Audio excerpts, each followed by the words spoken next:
কাছে নতুন ভিডিও নিয়ে চলে আসলাম। আর ভিডিওটা ভালো লাগলে লাইক এবং সাবস্ক্রাইব করবেন আর ভিডিওটি শেষ পর্যন্ত দেখবেন। বেশি কথা না বলে ভিডিওতে চলে আমরা আজকে আমরা জানাবো ঢেঁড়স গাছের সম্বন্ধে। আপনাদের বাড়িতে যদি ঢেঁড়স গাছ থাকে তাহলে এই ভিডিওটা পুরোপুরি দেখবেন। কেমন কি করলে গাছটি ভালো হবে এবং ফল ভালো দেবে। এবার ভিডিওতে বলছি, প্রথমে দাদা আপনারা সবজি অবধি গর্ত খুলে নেবেন। তারপরে গর্ত খুলে নেওয়ার পর একটু হাড়গুলো দেবেন।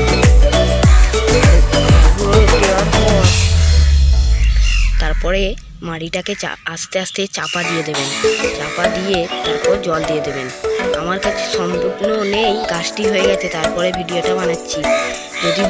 যদি ভালো করে আমি ঝাড় বা ছোটো গাছ থাকতো, গাছ যখন লাগাতাম তখন যদি ভিডিওটা করতাম তাহলে খুবই আপনাদের জন্য ভালো হতো। তারপরে দাদা গাছটাকে ভালো করে লাগিয়ে নেন। তারপরে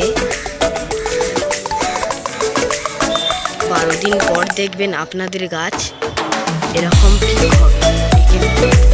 কত সুন্দর ঢেঁড়স ফুটেছে দেখে দাদা।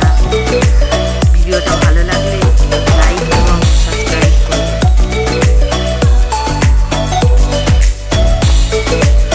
দেখুন, দেখেছেন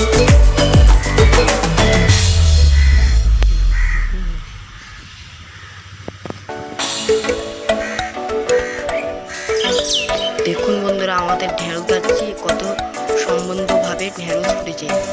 আপনারা যদি